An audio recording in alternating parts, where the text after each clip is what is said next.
કે તમારે સુવિચાર હંમેશા કરતા રહેવાના. જે વિચારથી આપણા જીવનમાં દુર્દશા આવે, જે વિચારોથી આપણા જીવનમાં પછલાટ આવે, એવા વિચારોને મારવાનો પ્રયત્ન કરવો. તો એ આપણે નો લિમિટ એ સમજ્યા કહેવાય કે you must know your limits. What to think, what not to think. શું વિચાર કરવો અને શું ન કરવો. જે વિચારો આપણને અધોગતિ તરફ લઈ જાય, પાયમાલી તરફ લઈ જાય, એ વિચારો આપણે કદી ન કરવા. જે વિચારોથી આપણને આનંદ આવે, જે વિચારોથી આપણી પ્રગતિ થાય, જે વિચારોથી હંમેશા આપણને સદભાવના અને સદપ્રવૃત્તિ પ્રવર્તે, એવા વિચારો કરવા. એ હાથે કરીને કરવા પડે. એની માટે હું તમને એક પ્રેક્ટિકલ ટીપ આપું. સવારના પોરમાં ઉઠીને કોઈ 2-3 પ્રકારના વિચાર 25 વખત બોલી જવાના. તમે આ પ્રયોગ કરજો, તમારામાં આખો ફેરફાર આવી જશે. મહિના, 2 મહિના, 6 મહિનામાં. ધારો કે એક વિચાર તમે એમ કરો કે આજે મારે પ્રામાણિક પુરુષાર્થ કરી નૈતિકતા દાખવીને કામ કરવું છે. તો આ વાક્ય 25 વખત સવારના પોરમાં મનમાં બોલવાનું. બીજું વાક્ય બોલવાનું કે આજે જે વ્યક્તિ મને મળે દરેકને મારે પ્રેમથી એની સાથે મળવું છે. એ 25 વખત બોલવાનું. આજે સાંજે મારે પરિવારની સાથે જમીને અડધો કલાક શાંતિથી બેસીને વાતો કરવી છે. 25 વખત બોલવાનું. તમે સવારના પોરમાં ઉઠીને 5 મિનિટ ખાલી આ પ્રક્રિયા માટે કાઢો ને, એટલે તમારો દિવસ એ પ્રમાણે જશે જ. તમે ચેક કરજો. એટલી તાકાત આપણા વિચારોમાં રહેલી છે. Main is a bundle of his own thoughts. અંગ્રેજીમાં કહેવત છે કે માણસ તો દિવસના અંતે પોતાના વિચારોનું જ એક બંડલ છે. What he thought, what he thinks, he becomes. જેવા એ વિચારો કરે એવો એ બની જાય. તો આવા સવડા વિચારો 15-25 વખત 2-3 પ્રકારના રોજ બોલવા. એટલે તમને હિંમત રહેશે, નૈતિકતા અને પ્રામાણિકતાના ભાવ અંતરમાં રહેશે, તમારા કાર્ય કરવાનું તમને બળ રહેશે, અને ક્યારેય નિરાશા અને હતાશા આવશે જ નહીં.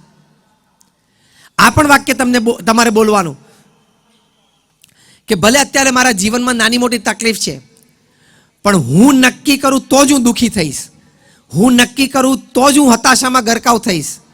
હું નક્કી કરું તો જ મને નિરાશા આવશે. બાકી જો હું નક્કી ના કરું, હું નિરાશા, હતાશા અને દુઃખને ના આવવા દઉં તો ના જ આવે. પરિસ્થિતિ તો ગમે તે હોય. એટલી બધી વિચારમાં તાકાત છે.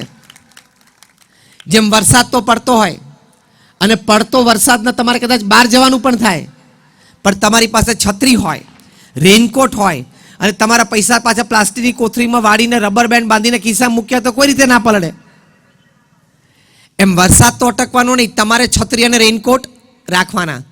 એમ જીવનમાં ગંભીર પરિસ્થિતિ, નેગેટિવ સિચ્યુએશન તો ઊભી થાય, પણ you must know the limit કે આને ક્યાં સુધી મારા મનમાં એને પ્રવેશ આપવો. મારે હંમેશા સવડા વિચારો જ કરવાના. તમે ગમે તેટલી ગરીબ પરિસ્થિતિમાં હો ને તો પણ, આર્થિક કટોકટીમાં હોય તો પણ સવારના પોરમાં વિચાર કરવાનો કે હું આજે સારું કામ કરીશ, મને નોકરી મળશે જ, મને સારા પગારવાળી નોકરી મળશે જ, હું ધંધો કરી શકીશ અને હું આર્થિક રીતે સુખી થઈશ અને થઈશ જ. એવા વિચાર રોજ સવારે 5-15 વખત બોલી જવાના. લિટરલી બોલવાના. હા, તો મન છે ને મજબૂત થાય. આ આપણી સાંસારિક જવાબદારીઓ આપણે બરોબર નિભાવી કહેવાય. નહીં તો તમે ઢીલા પડો તો આખો પરિવાર ઢીલો પડી જાય.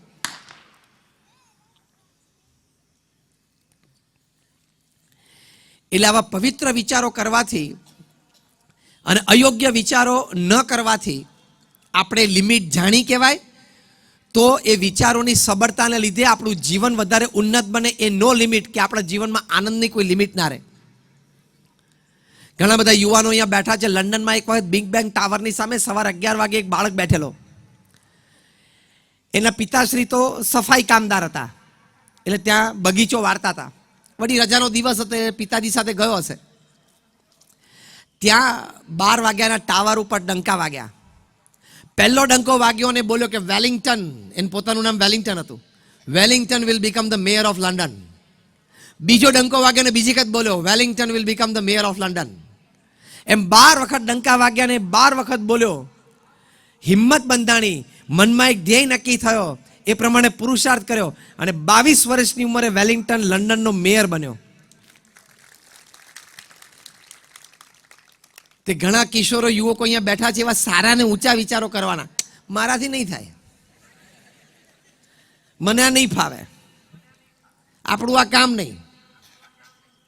એવા બધા નબળા ને હલકા વિચારો કરીએ તો કોઈ કામ ના થાય. આપણે આપણી સાંસારિક જવાબદારીઓ નિભાવી જ ના શકીએ. બરોબર, જે પહેલી વાત આપણને પ્રમુખ સાંઈ મારે શીખવાડી. એટલે નો યોર લિમિટ્સ. તમે નેગેટિવ વિચારોની લિમિટ બાંધી જ દેવાની. એ તમારા મન ઉપર સવાર ના જ થવા જોઈએ. અને સવાર કરવાનો પ્રયત્ન કરે તો સામે પોઝિટિવ વિચારનું ફાયરિંગ ચાલુ જ કરી દેવાનું.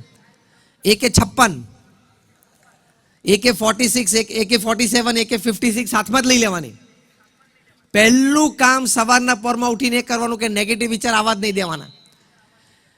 પછી 12 વાગ્યા સુધી એની મજબૂતાઈ રહે, એટલે 12 વાગે પાછું મન ઢીલું પડશે, એટલે બીજો ડોઝ આપવાનો. સાંજે 5 વાગે ત્રીજી વાર ઢીલું પડે, ત્રીજો ડોઝ આપવાનો. ફૂલ પાવરમાં જ હંમેશા જીવવાનું. તો આપણી સાંસારિક જવાબદારીઓ આપણે બરોબર નિભાવી કહેવાય. ત્રીજી વાત સાંસારિક જવાબદારીઓમાં એક નો યોર લિમિટ્સ, કે આપણે આપણા ઘરના સંસ્કાર અને ખાનદાની પ્રમાણે આટલું થાય અને આટલું ન જ થાય. You should no your limits. કે આપણે આપણા પરિવારમાં આપણી જે ખાનદાની છે, આપણા બાપ દાદાના સંસ્કાર છે, આપણી હિન્દુ સંસ્કૃતિ પ્રમાણે આપણી જે રહેણી કહેણી છે, રીતભાત છે, એની મર્યાદામાં આપણે રહેવું, આપણે લિમિટ જાણી કહેવાય. To know your limits. એ મર્યાદામાં તમે રહો તો ફરી વખત પાછો જીવનમાં સંબંધોનો આનંદ, એની નો લિમિટ, અમર્યાદિત આનંદ તમને જીવનમાં આવશે. તો તમારે તમારા સંતાનોને આવી રીતે સમય આપીને સંસ્કારિત કરવા જોઈએ. તમે જો એને સંસ્કારિત નહીં કરો તો ભવિષ્યની પેઢી અસંસ્કારિત રહેશે. કદાચ ભણેલી હશે પણ સંસ્કાર નહીં હોય, તે સમાજને ભારે પડશે. કારણ કે અત્યારે સમાજને ભણેલો વધારે વર્ગ ભારે પડે છે અભણ કરતા. ભણેલો વર્ગ વધારે નુકસાન કરે છે અભણ કરતા. કારણ કે અભણ ચોરી કરે 5,000ની ને 50,000ની કરે, અને ભણેલો ચોરી કરે 1 લાખ કરોડ ને 1.5 લાખ કરોડની કરે છે. અને જ્યાં બોમ્બ્સ અને મિસાઇલ્સ બનાવે છે અભણ નથી બનાવતા. આ weapons of mass destruction WMDs બનાવે છે અભણ નથી બનાવતા. એ દુનિયાની સારામાં સારી યુનિવર્સિટીમાંથી ગ્રેજ્યુએટ, પોસ્ટ ગ્રેજ્યુએટ થયેલા છે, PhD થયેલા છે એ બધા. કારણ કે બોમ્બ ને મિસાઇલ કે બનાવતા પેલા ટાયરના પંચર કરતો હોય ના આવડે, એ બજારમાં કિરાણાની દુકાન ચલાવતો હોય ના આવડે, એ બહુ સારી યુનિવર્સિટીમાંથી બહુ સારી રીતે વિજ્ઞાન ભણ્યો હોય ને એને આવડે. તો આટલી સારી ડિગ્રી મેળવીને તું દિવસમાં 16-18 કલાક માણસ જાતિ સાફ થઈ જાય એની માટે કામ કરે છે, તો એની માટે તને ભણાયો? આજે દુનિયાના બૌદ્ધિક વૈજ્ઞાનિકોમાંથી કદાચ 20%થી પણ વધારે વૈજ્ઞાનિકો બોમ્બ અને મિસાઇલ બનાવવા માટે 18 કલાક કાઢે છે. એ ભણ્યો પણ ગણ્યો નહીં, એને સંસ્કાર ના મળ્યા કે તું આટલો સારો ભણ્યો તો તારે તો માનવ જાત કંઈક સુખી થાય એવા 2 સંશોધન કરવા જોઈએ. તો આપણે આપણી મર્યાદાઓ ઘરમાં જાણવાની, કે આપણે આપણા પરિવારને આવા ચોક્કસ પ્રકારના સંસ્કાર આપવા જોઈએ. એ સંસ્કારની બહાર ન જાય. એ નો યોર લિમિટ્સ.